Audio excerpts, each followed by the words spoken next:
Good afternoon and a warm and hearty welcome on this very nice day. Before we get started, a little bit of housekeeping. If during the presentation you have questions, if you'd please put them in the chat. And then at the end of the presentation, we'll have an opportunity to ask questions directly. That would be great. Would like to also mention that this is recorded and will be posted within a few days on the Hyattsville Aging in Place website. You can go there. You might want to also know that there are 25 corridor conversations currently listed there for your viewing pleasure, and we think all of them are interesting.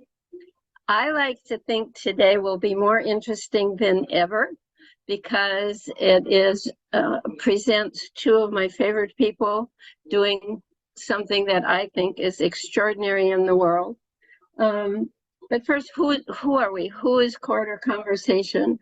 Corridor Conversations is a group from Hyattsville Aging in Place, Helping Hands, University Park, Neighbors Helping Neighbors, College Park, and Explorations on Aging, College Park.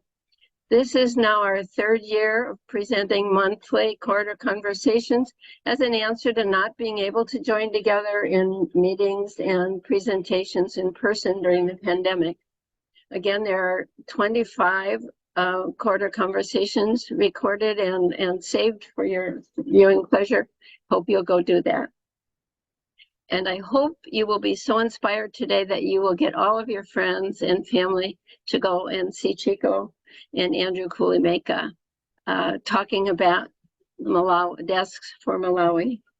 If I may, Chico and Andrew are our neighbors. They are also father and daughter.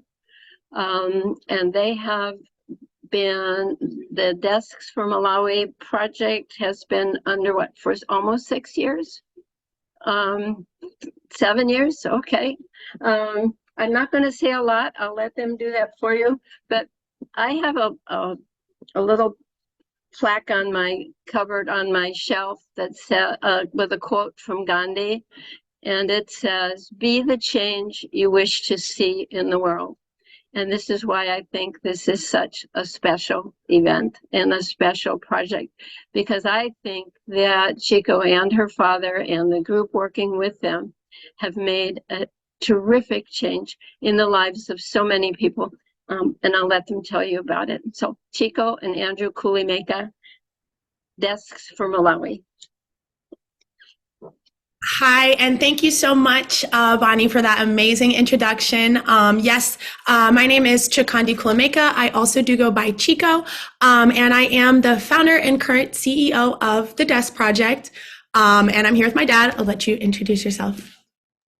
Well, as already mentioned, I'm Chikondi's dad, and I'll let you go talk about the background to this project because it would not have come into existence without her energy and the interest that she had in what was happening in Malawi when she was in Malawi, volunteering at an elementary school. I'll let her talk about that because I think it is a unique story. Quite an inspiring story. Thanks, Dad. All right, I'm going to share my screen just so that you guys can see the presentation that we put together as a part of this presentation series. We were really excited to put together this video. It does not have sound, so you're not missing anything. I figured I would talk over it. My father and myself actually had the unique opportunity this summer to go to Malawi and visit some of the schools that we have completed, as well as visit a school that we are currently working on completing and see some of our students that work at our schools with desks. And so this video kind of shows just a little bit of that experience. So, let me get to the next slide. What is our agenda for today? Just so that you all know what to expect. We're going to start out by meeting the board, talk a little bit about who are we, what specifically we do, our impact, our past projects, current project, and then ways that you can get involved. And at the end, we will have a short question and answer series. But like they said, if you do have any questions, please feel free to drop them in the chat because we will get to them. Apologies. I'm seeing your screen is still loading. Oh no. Doesn't look like it's Okay, hold on. What about now? Oops, sorry.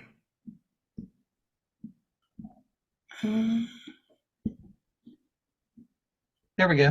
There we go. Now you can see. Okay, so you weren't able to see my agenda or the video? No. Well, I'm going to replay it. Sorry. Just because I think it's important to see some of the desks in the schools. These are one of our teachers, some of our students. Footage from our new school that we have been working on finishing.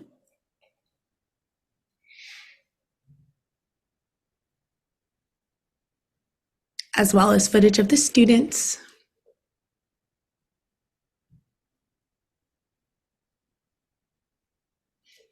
And we do have more videos on our website with audio and all those lovely things. So please feel free to check that out. So this was our agenda. Talked through it, but now you can see it visually. All right, so meet the board. Who are we? A little bit about us. So like I said, my name is Chikondi Kulemeka. I'm the founder and CEO. My father, Andrew Kulemeka, is our COO, our Chief of Operations. And on our board, we also have a Chief Financial Officer, Adrian Azucena, and Zoe Hersey, who is the chairperson of our board. Something that's really awesome about this board, with the exception of my father, myself, Adrian, and Zoe all graduated from St. Mary's College of Maryland. We all attended that university together, and that's actually where I started the project.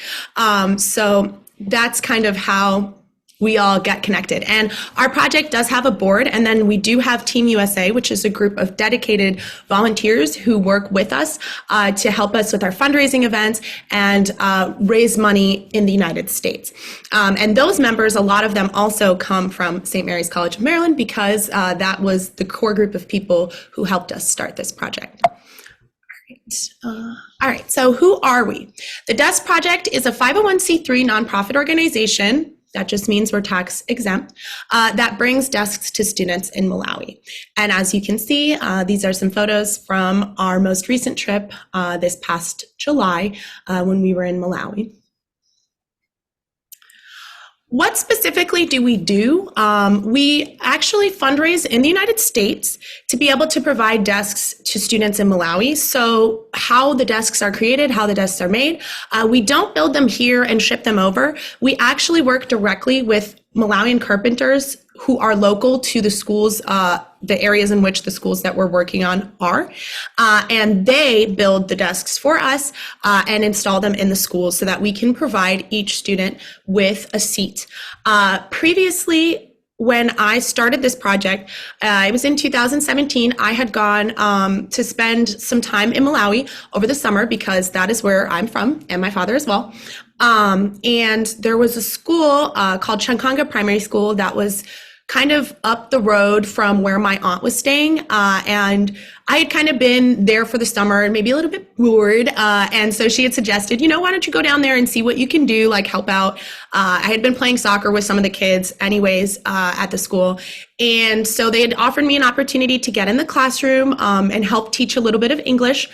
So I was able to actually teach in every level. But I noticed really quickly that all the students were working on the ground. They did not have desks.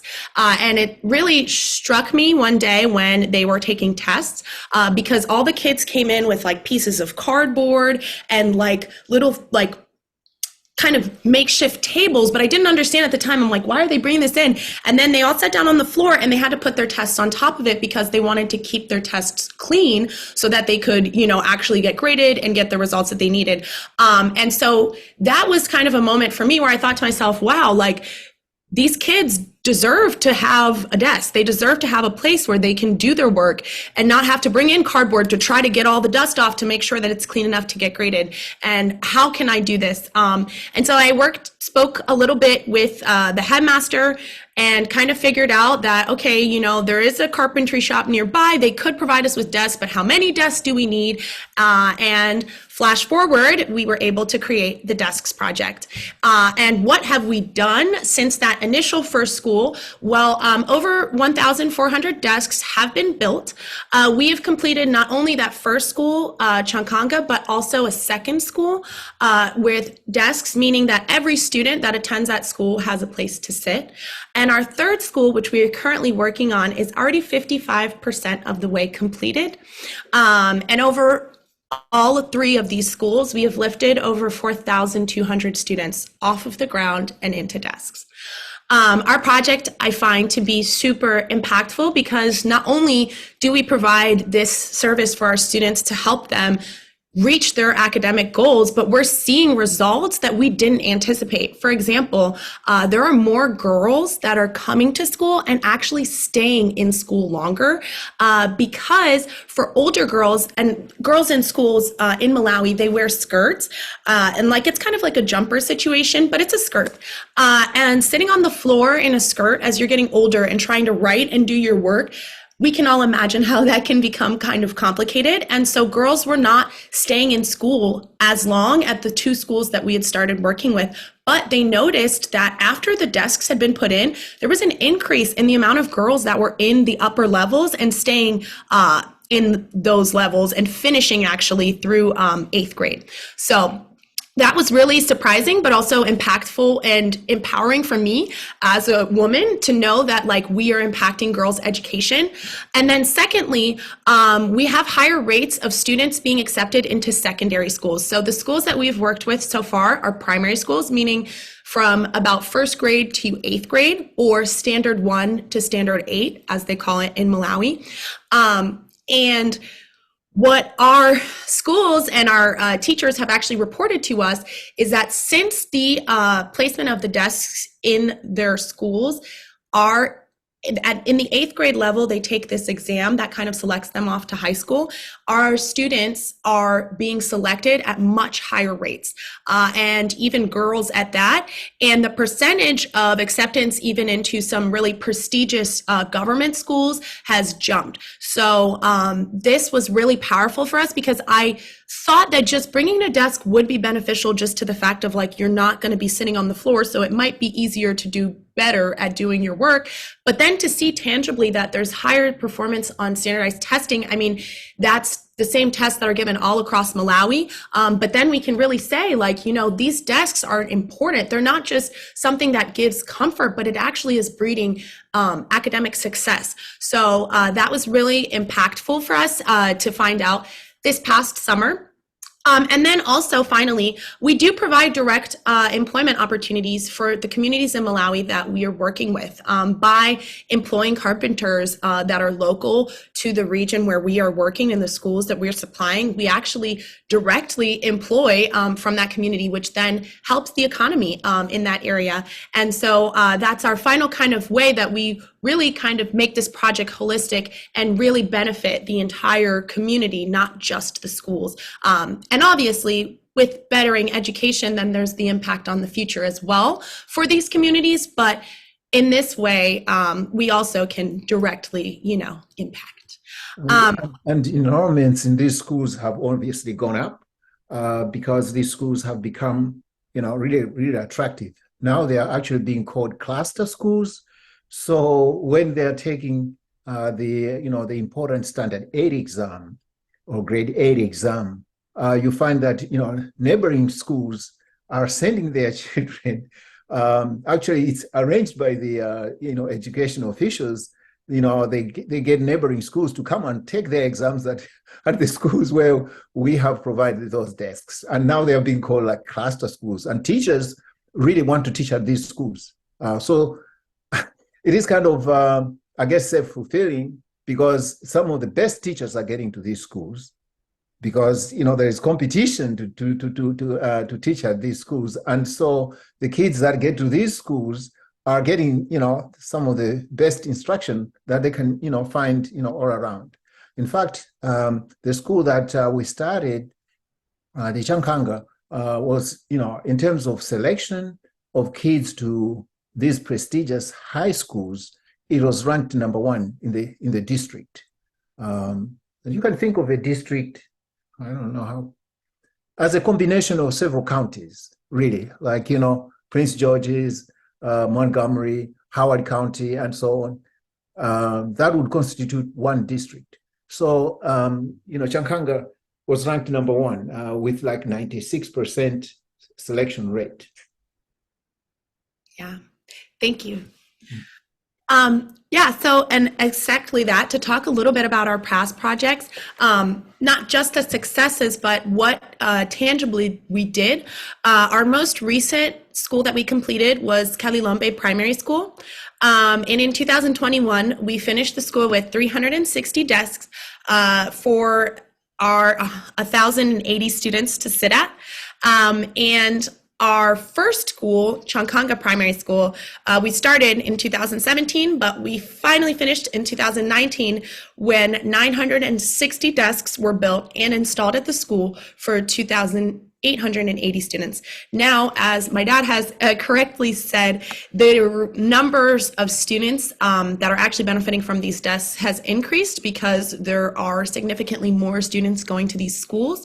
But the way that the desks are built and the ways that the teachers have figured out how to organize them in their classrooms, there's still not students being left seated on the floor. So that is something, and that's something that we also checked up on this summer when we went to visit to see what were some of the school's needs of potentially more desks or desk repairs and things like that. And that was a beautiful part about having this relationship with the carpenters there, because we're able to say, okay, this is what we need help with. These are, desks that have been around for maybe, 4 years or so. How can we repair them? 5 years even, or, replace, or do we need to? And it was really, honestly, very fulfilling to find that at both schools, there was very minimal need for replacement or additional desks or any damages, because the schools and the students were so proud to have these desks that it is something that they take such good care of. And actually, as we were at, there was a ceremony held for us at Kalilombe Primary School to celebrate the project.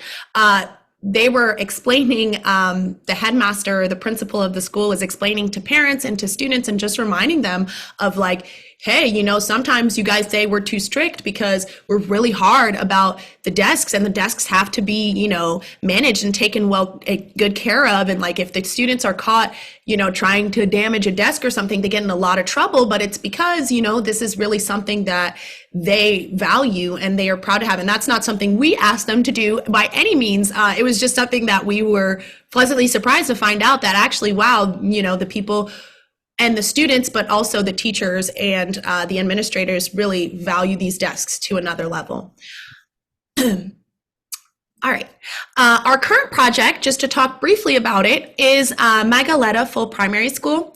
This school is located in Dedza, Malawi, and the school is home to 900 students. We estimated a 400 desk total to build for the students at Magaleta to each have a seat to sit at. And currently, even though we just started this school in July of this year, we are already at 220 desks built and installed at the school. So there's only 180 desks left to build at Magaleta, and we are fundraising for this actually this upcoming Giving Tuesday. That's November 28th, but I'll talk about that, to try to help us finish this school and then move on to our next school, because ultimately the goal for us at the Desks Project, and I know it's a lofty goal, but I want to make it so that every single student across Malawi has a seat at a desk. I do not want to stop until that goal has been made, because honestly, like, every student deserves access to education in this way. And so with this school, we're so close to being done, and it's very exciting. And then we are all looking forward to the next few schools that we can work on to continue this project, because again, it is so impactful to the communities, to the students, to the teachers, to everyone. And so we really want and we need your support to help share this message with as many people as possible. And and Margareta School has really surprised us at how quickly the whole project is moving, because the carpenters say that they will be finishing those 180 desks by the end of next month. In other words, by the end of December. They have really been working very hard. What's interesting, I was sharing with Bonnie the other day, is that as soon as the desks are built, varnished, and ready, the kids actually just walk to where the carpenters are working, and they carry the desks there to their school, about 3 miles, but they share. And these desks are heavy because of the type of wood that is used. I mean, they are heavy. Even within the classroom, they are not the kind of desks that you can just move around. No, they are heavy. And, it's kind of, it just makes you realize how important it is for the kids, to go and, once they're finished, as soon as we pay, the next day, the kids come and collect their desks. And the carpenters have been working really, really, really hard. Yeah, and Dad, would you mind talking just a little bit, you touched on it, but about the wood that we specifically use with this project? Yeah, for Margareta, they get the wood from the lakeshore. So we are in the mountains basically, where these two schools are, Kalilombe and Margareta Primary School, and then the carpenters previously used to go and bring the wood or the timber for building themselves, but now they are using a truck, and they have bought, I think last time they were saying they had bought like 400 pieces of timber. Basically filled a small truck, like two, I would say multiply the Ford 150 by 3, that kind of truck, in terms of length. So they filled out that, but this is heavy material, that once the carpenters put it together, I think it is deliberate. The kids can't easily move it around. They require at least 2 people, and with the permission of the teacher. And as Chico pointed out, the teachers are pretty strict with these desks. Nobody really gets on the desk, like jumping on the desk or running around, or we're still riding on the desk. The desks are kept, in very, very good shape. Almost like, how is this possible? But what has happened is the school principal or headmaster works with the community. There's a school committee. Basically, they sensitize the parents and the children that it is a pretty serious offense if you are seen damaging a desk. And so, they've been kept in very, very good shape. So I think 2 things. One, the fact that they're heavy to move around. So only, with the teacher's permission, can they actually be shifted around in the classroom? And secondly, just, people being appreciative of the fact that they have something that what we did here over and over again at the handover ceremony, everyone was saying, this is something that we never thought, it would happen in our lives. There was a priest who celebrated a mass because the Kalilombe Primary School was built by the Catholics. Although it is a government school, it's run by the government, and all the teachers are employed by the government. But there was a priest to, at the handover ceremony. And then there was the village, not the village, but the paramount chief. You can think of a paramount chief like somebody in charge of, hundreds of villages, really, very superior, chief who was present there. And he too, made the same comment. It was not something that, was within their dreams that there would be, there would be desks. So it kind of makes you feel really humble and, feel like, wow, this is something that, in other places people just take for granted. And here, it's definitely something special. Yeah. Thanks so much, Dad. That was Beautiful. I wanted to have a pause for a little fun and also the opportunity for us to give you guys a little something as a prize. So how this works, you'll take out your cell phone, or iPad, anything that you have that has a camera and internet capabilities. If you open the camera app, you point it at the screen, it'll pop up like a little button and you can click to play. So how you play, it is a Google form. You answer the question, how many desks has the desk project built?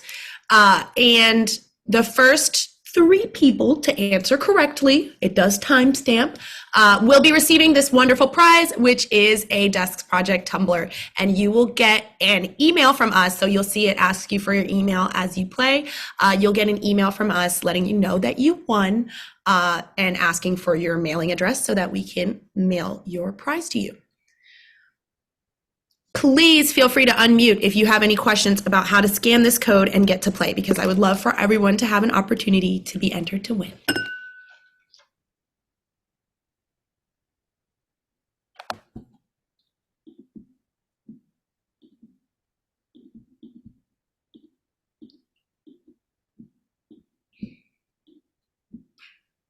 I am a teacher in my day job, so great job. I see some of you guys on your phone scanning the code. That's awesome. Please feel free to unmute if you need help.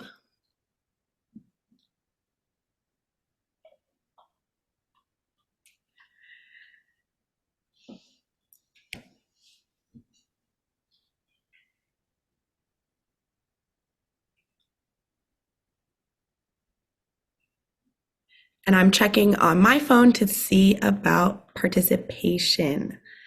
So let's see. I will scan the code too.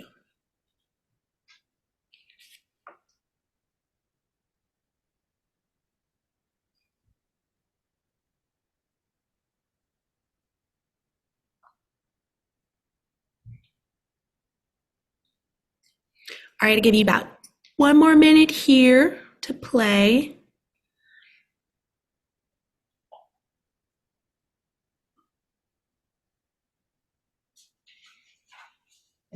And I already see 3 answers. Awesome job.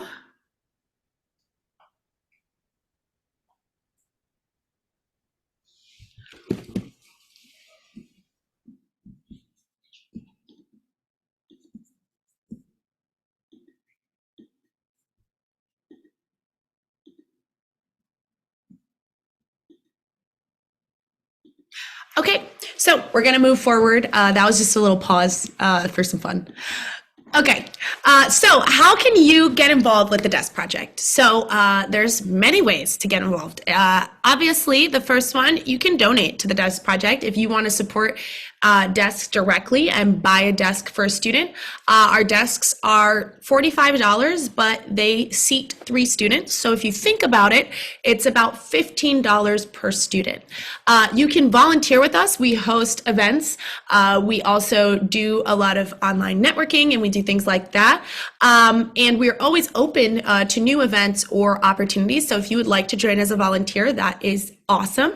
And the most important way that you can get involved is actually by sharing our mission. So letting other people know about what we're doing, about the desk project, about the desk crisis that is happening in Malawi, and how they too can get involved or share our mission as well. Specifically, this upcoming November 28th, so not Tuesday that's coming up, but the Tuesday after that, so after Thanksgiving, it is Giving Tuesday, which is our largest fundraising campaign of the year. And what Giving Tuesday is a day of generosity. So we're hoping that you will join us on Giving Tuesday as well, as we share our mission with as many people as possible, as we donate to help reach our goal of $10,000 and to reach as many students with desks as possible.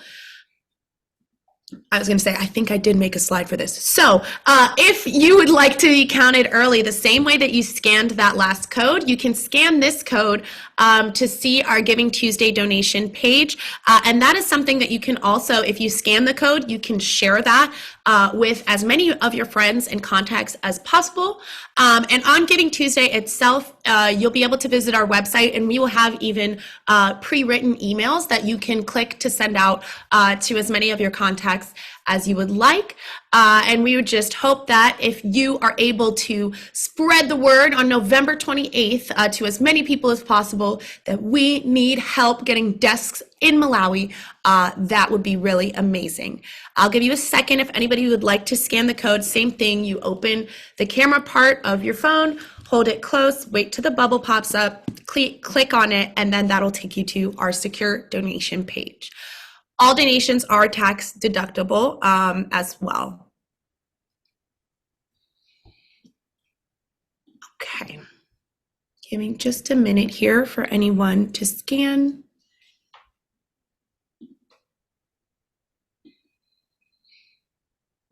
Awesome. And then I just wanted, we have our same video playing again. There's also a scan if you would like to visit our website. I will also put it in the chat. But at this time, if you have any questions for us, I would just love to open the floor up for any questions, comments, concerns. I just want to, acknowledge the fact that most of our, donations really have come from within Maryland. And somewhere, connected to people either on Gettysburg Lane or through our church. Shout out to people like Bonnie, Mehdi, and David Siegel, and Santosh and Tessie. Just these kinds of connections are the ones that have enabled us to really continue, up to this point, to support the project in Malawi. And I think most of it is by word of mouth or emails, and Giving Tuesday tends to be, the day that really makes a difference for the project. So we're hoping that, you can spread the word around and get us, no donation is small. Whatever comes. I remember like St. Mary's, they had, St. Mary's College had a tip jar, where students, if they buy, they buy coffee or whatever donut, and they would throw whatever change in there. It started with, just little things like that. And I would find myself going to the bank every 2 weeks, with a lot of loose, change. Sometimes it would be $45, sometimes $50, sometimes $60. But it's all that little, those little contributions that really got the project started. And then, had the support of the community at Gettysburg Lane, and then our church and so on. It has been a very fulfilling journey, and hope to continue to to support kids in terms of desks. Something that Chiko mentioned about the impact in the classroom. As a teacher myself, and Chiko as a teacher, we're all aware of the fact that somewhere there is need for organization in the classroom, and desks. We don't realize this, but in a classroom where there are no desks, kids really, teachers cannot assign them places to sit. Really, the choice of where to sit is dependent on, where is the most traffic. In other words, no kid wants to sit where there is mud or dust. And so, kids choose where they want to sit. And that robs the teacher of the opportunity to actually organize the classroom in a way that is effective. What we noticed at Chankanga, which was the first school, the teachers in the in the lower grades had created some structure in the classroom after the desks. There was like a reading section. Now, it sounds like, something that, we take for granted again in our schools here, but there was a section for reading, a section for math, and so on and so forth. And, the teacher could decide, you're going to sit here and you will sit here. We can put these desks together here. Something that wasn't there before, because before that, it was just like, where is the cleanest place? Nobody wants to sit near the entrance, because near the entrance in the rainy season, people are tracking in mud. During the dry season, people are bringing in dust. And so, and you didn't mention this, but you remember there were kids, sweeping the classroom after every lesson, or before they went on break. They had to sweep the floor because there was just so much dust in there. So it's something that you kind of start realizing how desks do make a difference, even in just organizing the classroom.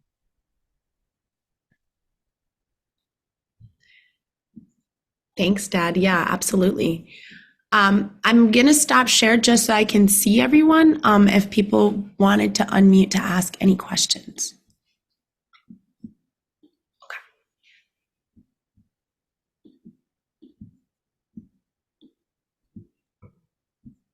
There is a question in the chat. And Andrew, you did cover a bit of this, but just wanted to hear more stories about the students, what it was like in school before the desks, how they keep order, and then also wondering about when y'all have visited and returned to these schools, and how you've been greeted and what sort of changes that you've been seeing. And I know you just covered some of that, Andrew, but if there's more stories that you can share around that. Okay, I missed the first part. Just what it was like for the students before the desks were brought in, and then just how you've been received and how the desks were received. And we talked a lot about it, but if there are other stories to share, that would be appreciated. Sure. One thing that was very clear, and Chico and I talked about it, was the kids wear uniforms, as you've noticed in the videos. The uniforms were clean. They just looked very clean. That was like, wow. As compared to what we saw before, because they're sitting on the floor. And yes, I think there's one day when the kids, don't have to wear a uniform. Usually it's like a Wednesday when they have to wash their uniform. It might be a Wednesday in one school, or it could be a Thursday. Usually it's a Wednesday, like in the middle. But those uniforms, if you look at the collars tend to be white, like the girls, they have like a white top, and they just looked very clean. And to us, it was like, okay, there's something has changed here. Some of the videos are really overpowering. I mean, when we went to our first school, the kids, basically, it was like they got around Chico. I mean, hundreds of kids. I mean, one of the teachers really was like a security, person, kind of like trying to keep them away. And I'm, I was still looking at it. Okay, is she safe here? I mean, it's overwhelming. That's how happy they were. And at that first school, they have actually created a Chikondi club. They call it the Chico Club. So, they were singing songs, and there was a bit of, plays that, performed. But it just takes your breath away. I mean, when we went to the first school, when they were opening the first school, there was the equivalent of a member of parliament, what we call, member of parliament, somebody who, a state legislature. They were there, the chiefs were there, and it was just a huge deal that, these desks were there. One other thing that we noticed too at the first school, because after after the desks were completed, they were talking about the fact that they wanted to build a fence. And actually, they were telling us about the fence before the desks. And when we went after we had completed the desks, we discovered that they had actually built the fence. Because the community essentially said, look, that young girl from the United States helped us with desks. What are we doing about this fence ourselves? So the community got together, basically, made bricks, fired them, and built this fence as a response to basically seeing that somebody had helped them with desks. So it's like they were inspired by what had happened there. The second school where Chico was, because the first school Chico was not able to come, but the second school where the handover of the desks happened, I told Bonnie it was like a whole day ceremony. I mean, it started at 9. We were not finishing until like 6 in the evening. They had bought food, rice, chickens, and so on. And I mean, it was like a huge celebration. The Paramount Chief was there. I was given a goat, a live goat. Yes. But it was a huge event. Andrew, are there photos of what it was like before they had the desks? I'm pretty sure you have some of that. Well, Do you have something you can put up there? Yeah, I can share some photos. Give me 1 second. Okay, thanks. Sorry to interrupt. No, that's fine. I think you have some of the like Margareta, for example, Chico. I have Chankanga even when we first started. Mm-hmm. Good. And I think including those in a presentation like this would make it more powerful. I mean, you've been describing how things changed and how much cleaner the uniforms were after the desks. Mm. But that's a point that could be very well made and powerfully made by having before and after pictures rather than simply having you describe it. Good point. While you're looking for those photos, there was another group of questions that were in the chat, just sort of generally about schooling in Malawi. You said that they were government schools, but are there charges for going to primary schools? Are they funded by the district or by national level or by subscriptions or how? Yeah, at the moment, there are no fees. Kids don't pay fees to go to school, elementary school. There are fees for high school, but from grades 1 to 8, and kids don't have to pay. When I went to school, we used to pay, but at some point that changed. Now, I don't know whether this has had an impact on the provision of desks, because when I went to school, we had desks. And then they made school free for everybody. But, I think the economy has changed too, and so on, to the point where, the kids now, that's what you see. I think that was Chankanga. Yeah, that's Chankanga. Yeah. Mm-hmm.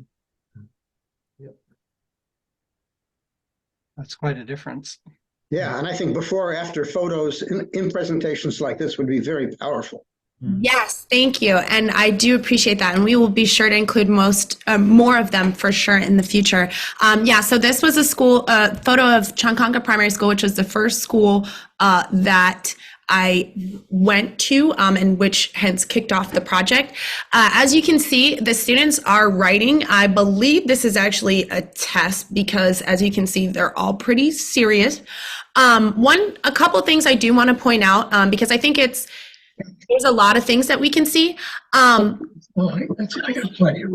wearing jackets. The area of Dedza where they're in is actually pretty cold.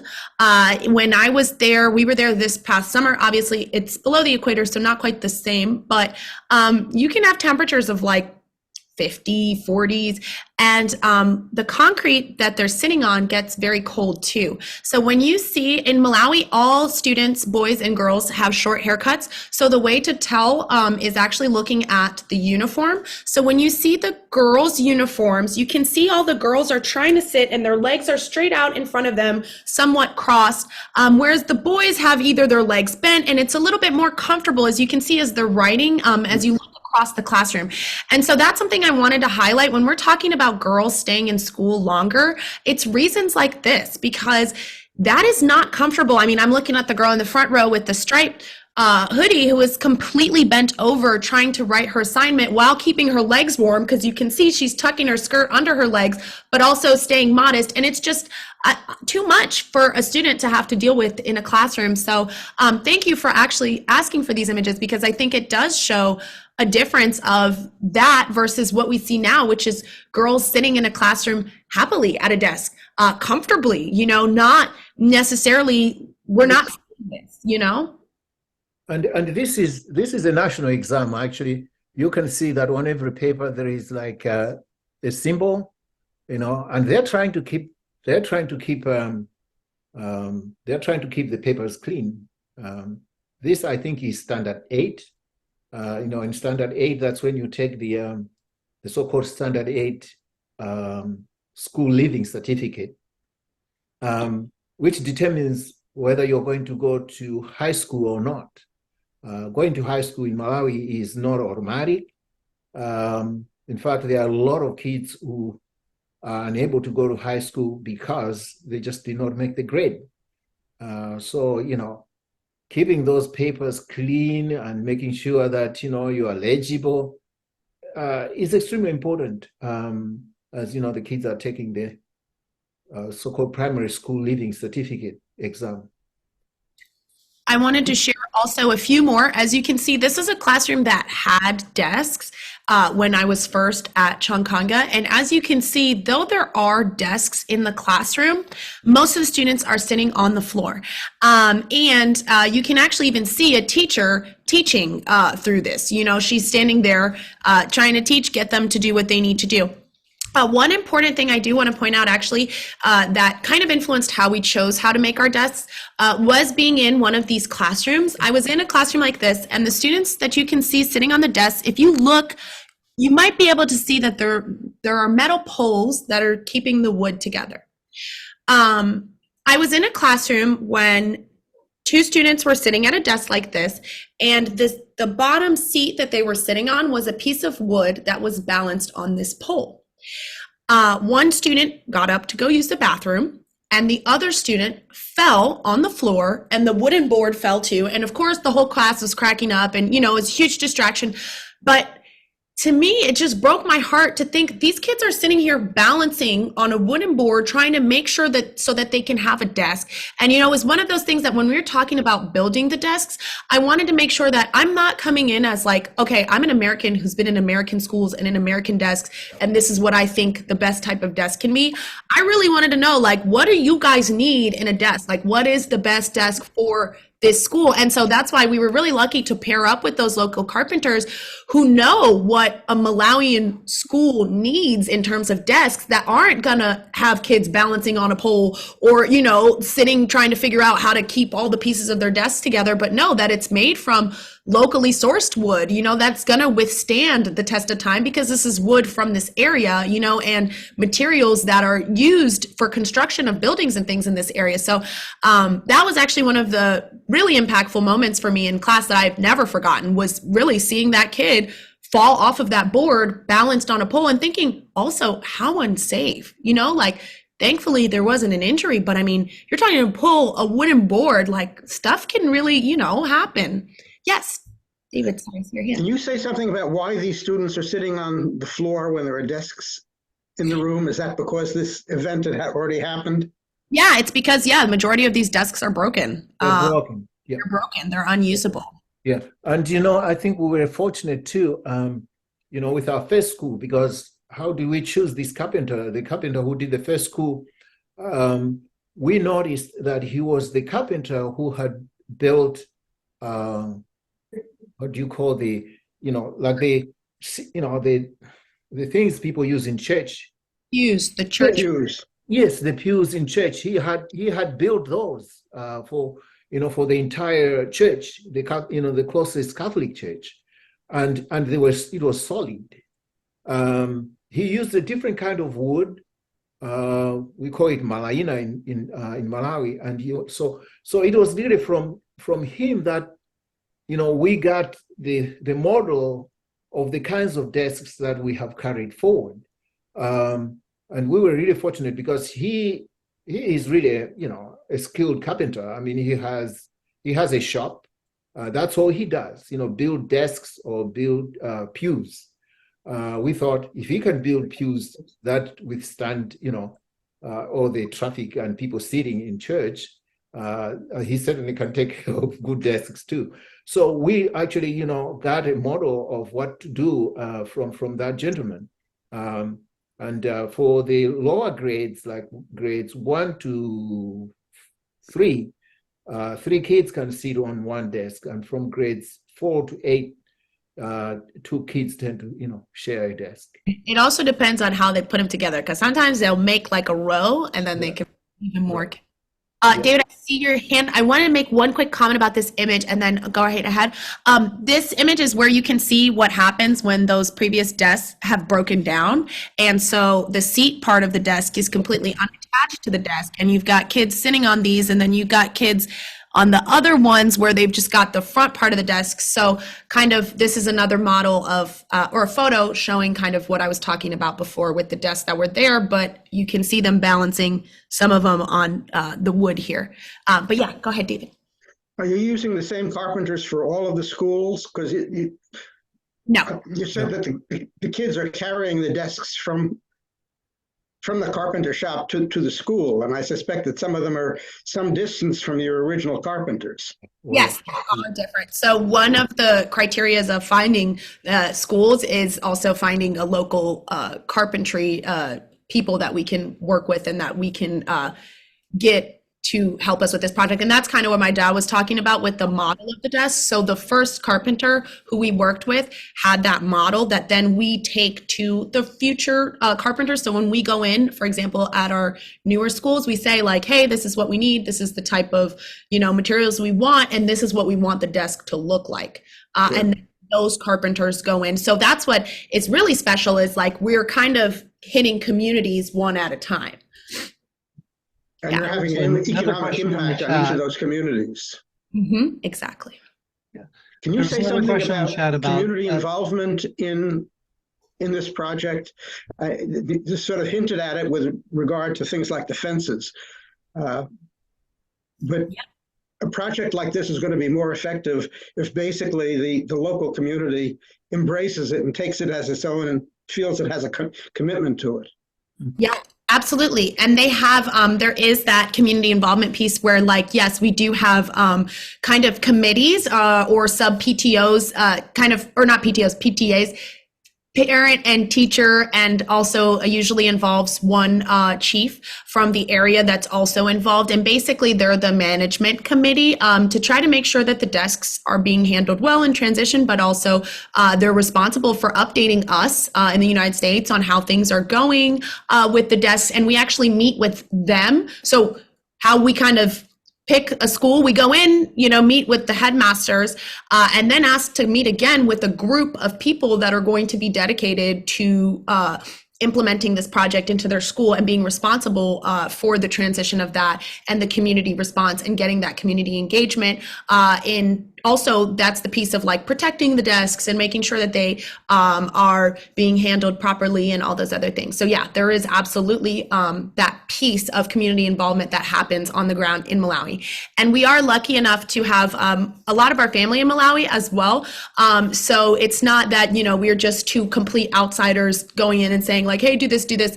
We do have connections on the ground as well that help us get these community groups going or ensure that they are running effectively or checking in with us as needed. So, yeah. And what we have, having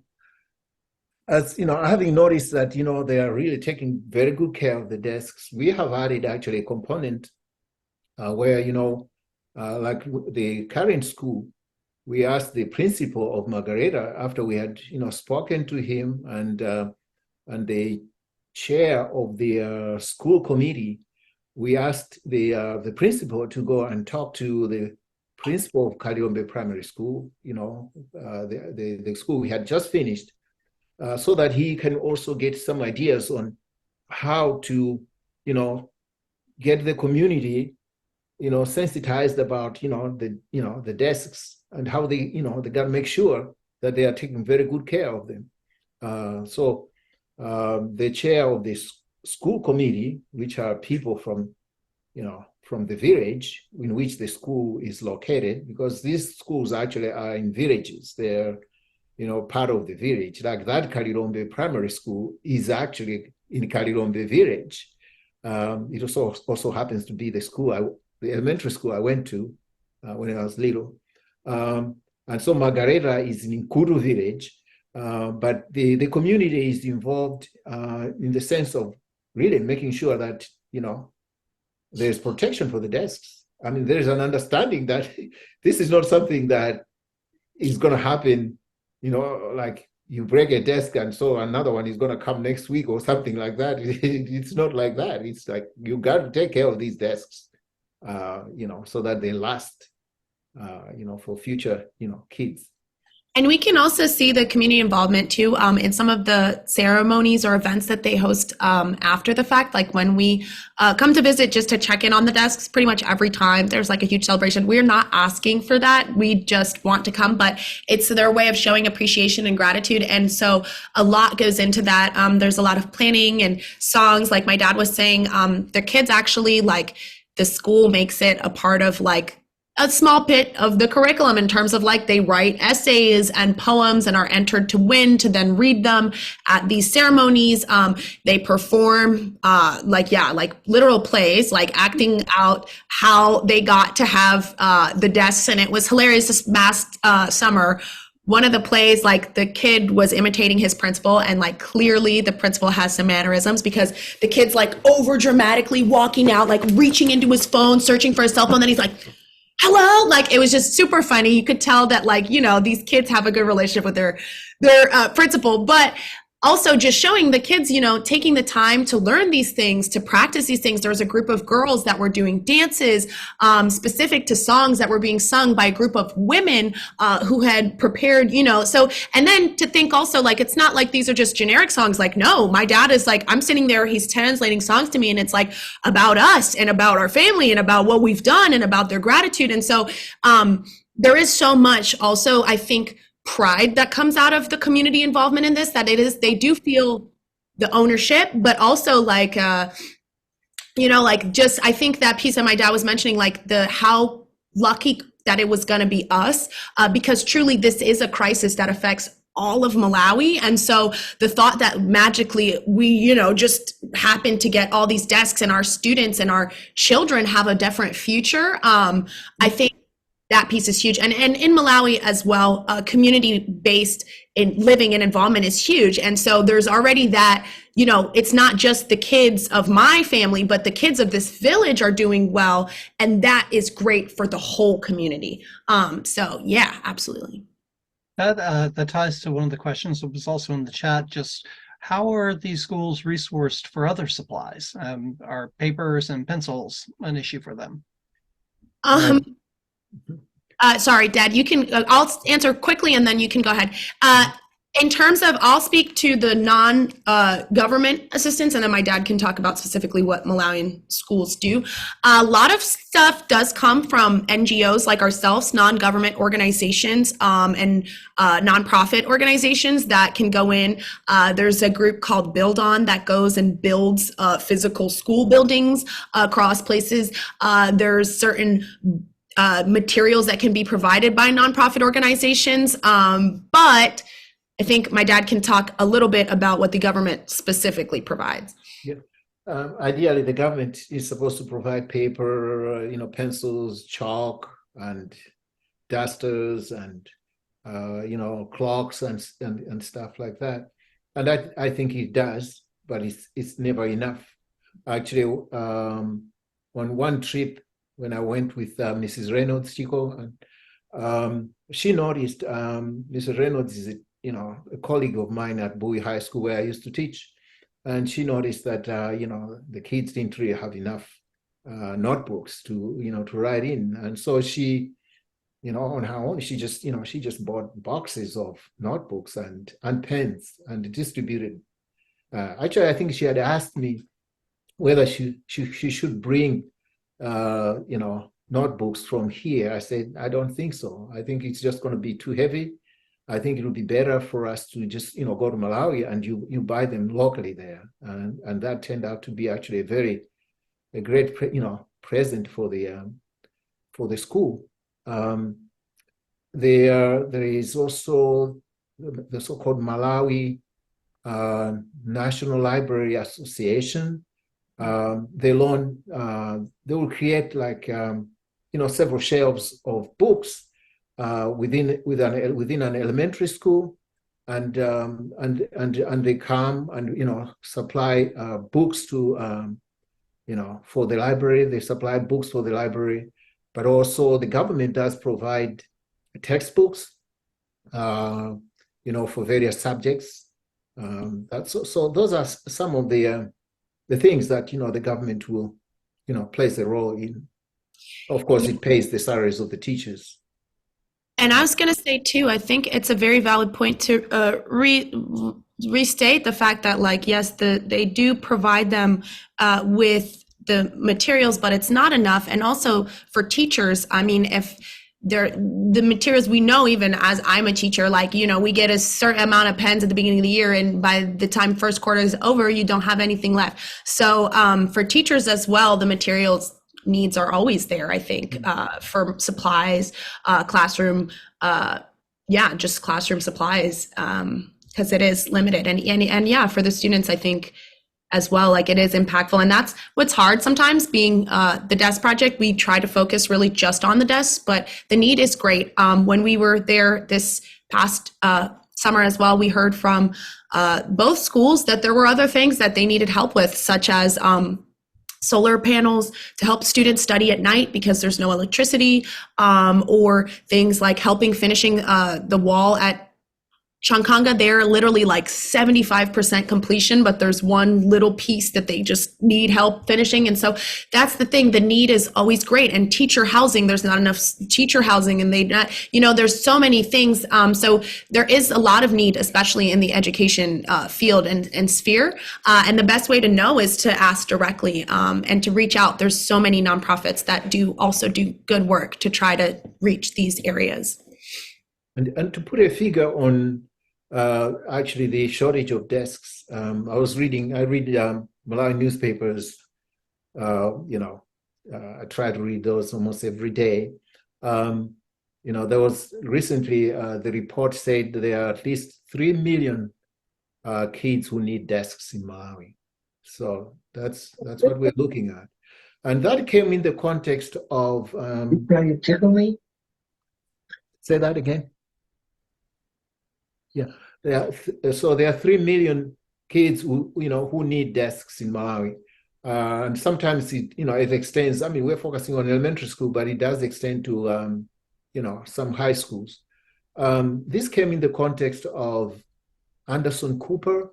Anderson Cooper has been working with I think it's UNICEF to provide desks to some schools in Malawi. Their model is different. I think it is what she was talking about, where they bring already, made desks, maybe bought from where, I don't know what their sources are. They had brought 100 desks to an elementary school in a city called Blantyre in Malawi. And obviously the kids were very excited about it. The difference though is, they gave those 100 desks to standard 8 students, and the rest of the school is still sitting on the floor. So, I kind of was thinking, yeah, this is wonderful, this is great. But what happens to those in standard 7, standard 6, standard 5? And I think I like the way we do our project, which is to focus on the whole school. and, make everybody get a desk before we move on to another school. I mean, we could show that, we have touched many schools by just giving it 100 here, 100 there, 100 another place. But I think I like the fact that, we focus on one school and make sure everybody has desks. What tends to happen is that obviously, they start with the higher grades because, the standard 8 students or grade 8 students are the ones that have, they have to take that, important exam. And then, slowly you're going down to the lower grades. But we don't, we finish a school before we move on to another school. And we use local carpenters. Yes.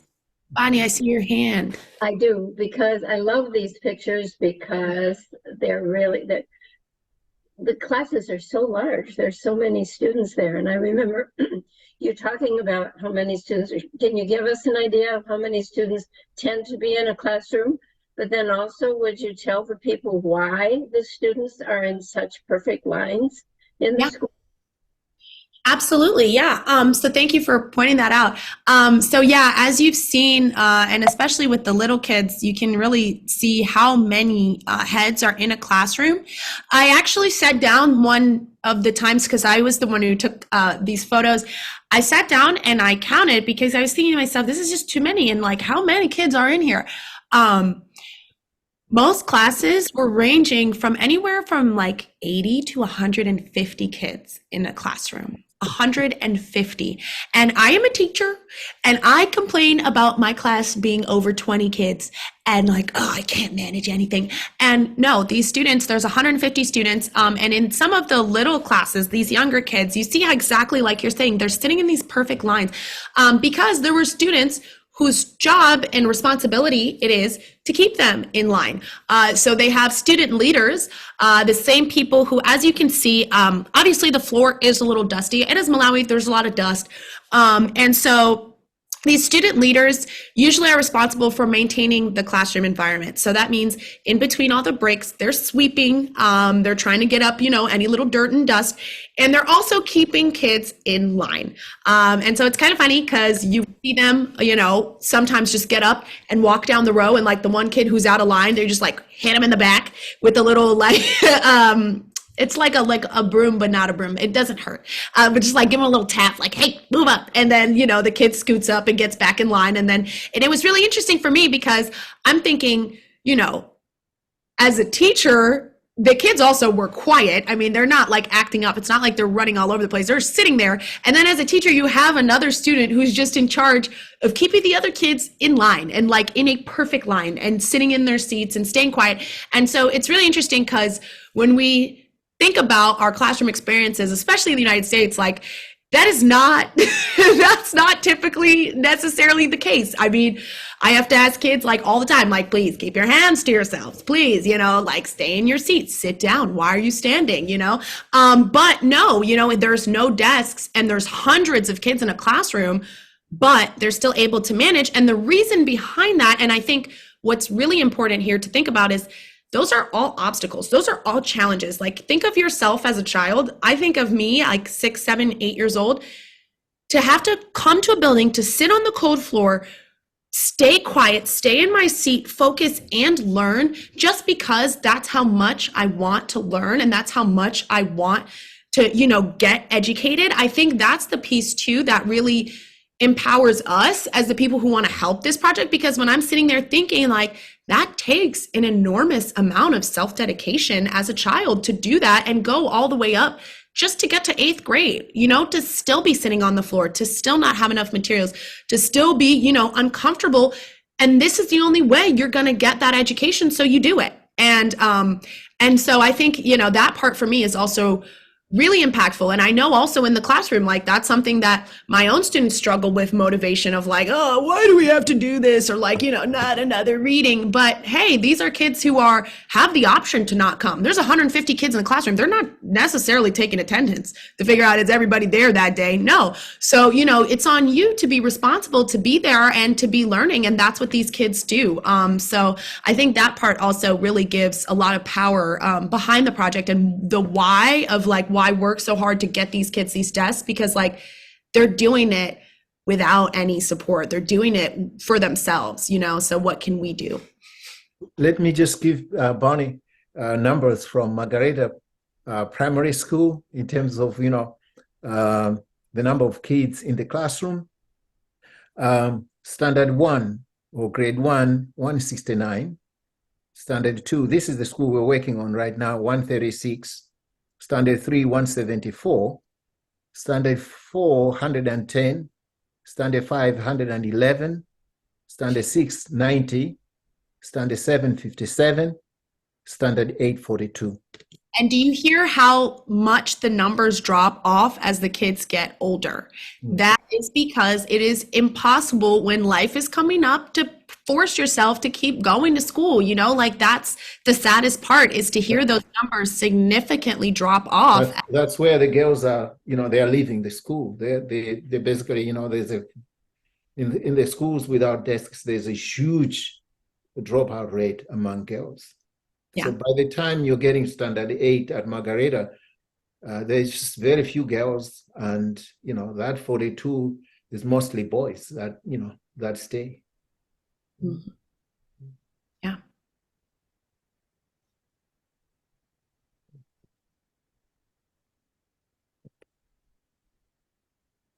Chico, I don't know that it's possible, but do you have any videos of the festival from this year that would be easy enough to share? Because I think it's pretty exciting to see.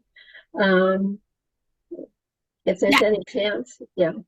Yes, we do. Unfortunately, we have not finished like final production of those videos, like with all the captions and edits and everything yet, but I can absolutely share a few from the celebration itself, just because I think it's important.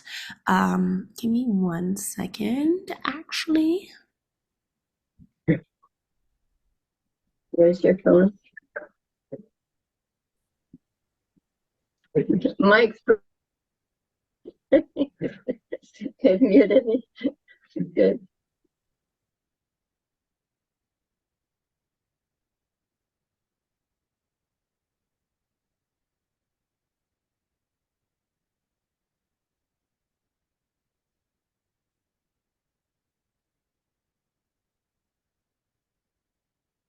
Yeah, I can share a few of them. It'll be kind of all over the place. I would need to kind of explain a little bit.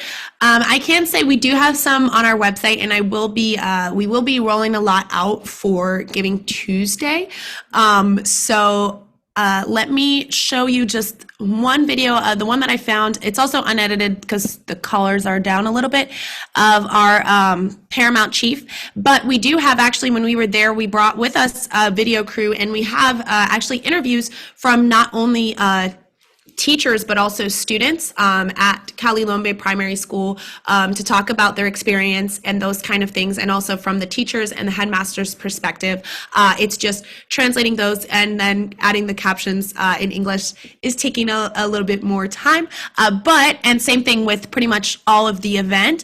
But here is a short video I'll share with the Paramount Chief, and this is when he was speaking at the event. You'll hear him speak in Chichewa because that is the language spoken in Malawi. And here we go. Sorry, I'll share that.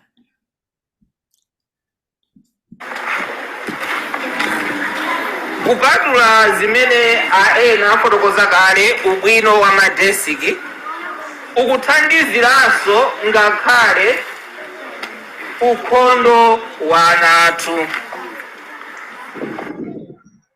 Kukhala pansi mwana sakhalira kudetsa zovala. Dad, do you want to do the correct translation? You're muted. Actually, we're probably getting toward the end of the time here. So would you have any of the dancing and the festivities, or is that too long? Should we just go to your website? I can pull up a little dancing if my dad wants to unmute and share what the Paramount Chief was just saying.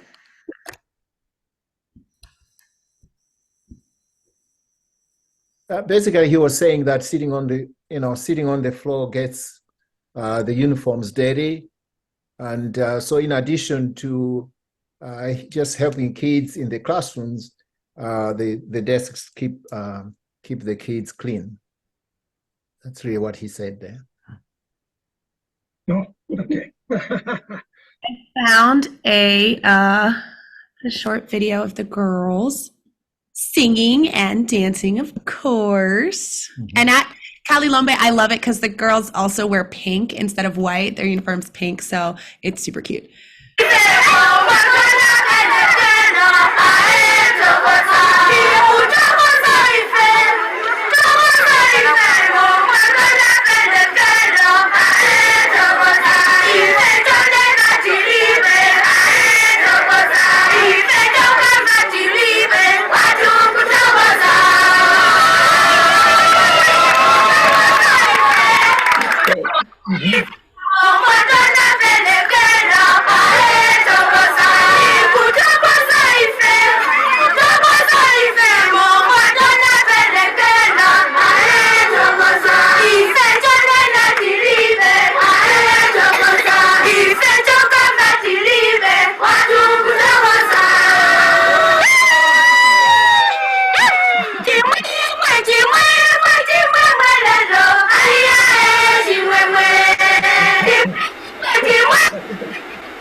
Do you want to tell them what they were saying? Okay, the first one was, to Thokoza is, we are thankful. We are thankful for the, the gift of the presents. That's, basically what the song is saying. The second one is saying, we are happy today, Shimwemwe. We are happy today because of the gift that Chikondi has given us to the school. We are happy today. And you may have heard the word donor, which I think is, it comes from Portuguese. It might also be Spanish, I'm not sure. Yeah. Right? Right, donor. Yes, basically, that's a reference to Chico. Like, we are thankful for, like, the madam for having given us these desks. Oh. We are happy. Doma. She's a donor. Donor. Doña. Mm-hmm. So that's basically the gist of the second one. Yes, thank you. Any other questions that we missed in the chat, or that people have on their minds, or that they feel weren't answered? There's nothing else really in the chat. And I don't see any other hands up. So I think just want to say thank you all very much. This is a really cool project, and it's great to learn more about what's happening and what people are doing in other parts of the world. And my child is actually a second-year student at St. Mary's right now, so it's great to see the things coming out of St. Mary's. Go Seahawks! But thank you all so much for doing this. And just to sort of wrap up, thank everybody for being part of our quarter conversations. This is a project that Hyattsville Aging in Place, Neighbors Helping Neighbors College Park, Helping Hands University Park, and Explorations on Aging in College Park put together at the beginning of the pandemic. And we're glad that we've been able to keep it going and continuing since, as the world has opened back up. We do have coming up a few more projects. We're going to take December off because of just the holiday season makes it a little bit hard to put these together. But in January, we have not completely finalized it, but we're working on a program that's going to be talking about nutrition and eating healthy for the new year. In February, we're going to be talking about the long, slow civil rights movement in Prince George's County. And in March, we have a Nobel Prize winner talking about the James Webb Space Telescope and all the discoveries that it's now bringing out for NASA and the world. So thank you all very much for this presentation. We'll get it posted up and sent out. We'll share it with everybody who registered for the session as well. Thank you. And thank you so much for having us. It was really a huge honor to be here. And thank you to everyone who came to listen. And really huge thanks to, the Hyattsville Aging in Place, Helping Hands University Park, Neighbors Helping Neighbors at College Park, Explorations on Aging. This corridor conversation, we at the Desk Project are so grateful that you guys chose us for this incredible opportunity. And in this season of special Thanksgiving, we say in gratitude for all the work you're doing, for the good you're doing, for sharing with us, and wish you well in the future. And keep it up. Just keep it up.